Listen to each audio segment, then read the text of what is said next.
How's it going, my G's? Hope you're all doing well. Sometimes I get comments from people about my coffee slurping, and some even say it's disgusting. Well, to all of you people,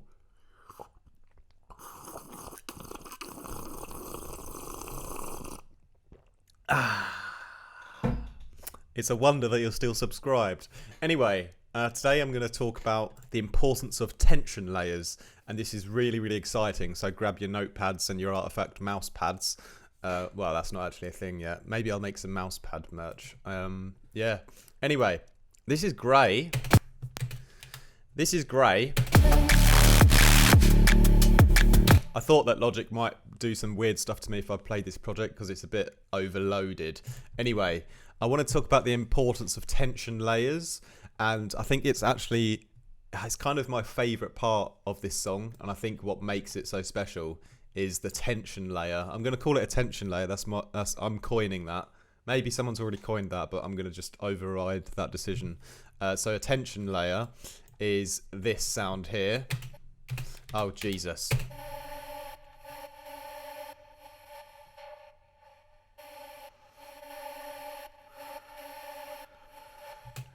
And it's made from the grey, from Reeves' vocal. I run it through pull stretch first, and then I've chopped it up. I've affected it. I've put some filters on it. I've EQ'd out all the low end. I've sort of sidechained it. But most importantly, I've treated it as almost like a lead instrument. It's almost like one of the most important elements of my track. And although it's just in the background and you don't really pay much attention to it, it's still almost one of the sounds that has to be the most perfect. So that's the importance of tension layers. So if I take it out, for example, so if I mute this and play it and look forward to Logic crashing when I press the space button again. Too great.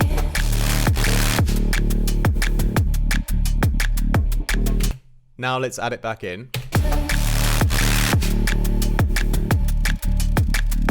Too great.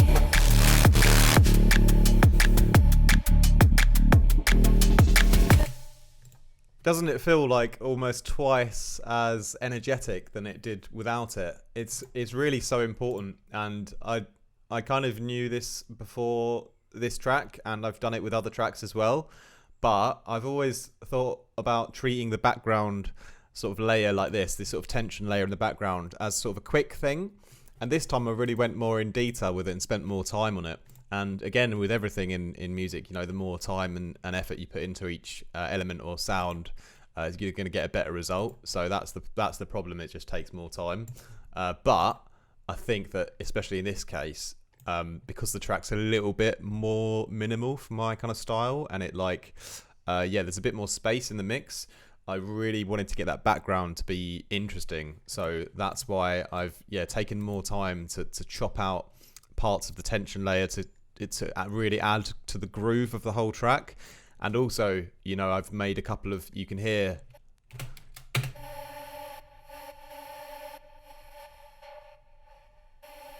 Especially when you get to this one, you almost have this like filtering, like ding, ding, and that's because I actually sort of processed it separately here and put a filter on. So I went a little bit of a step further. It's sidechained, it's EQ'd.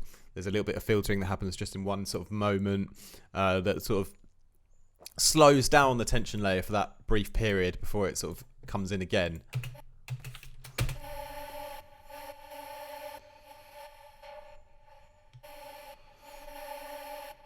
Anyway, I don't want to harp on too much about tension layers, but I think it's just worth, just talking about that, and just wanted to let you guys know that this was my favourite part of the song, and it's the part that made the most difference. It's the subtle details. Ready, Logic, crash.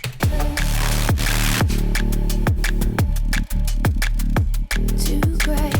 I hope it helps those of you who are watching who are in my Patreon and are on the remix competition. I hope that is a little inspiring insight, and I'm sure you've already heard this file in the stems and been like, there's a bit of detail in that audio file. But yeah, that's all I wanted to say today. please, though, if you're still watching this to the end, just don't do anything that I wouldn't, for goodness sake.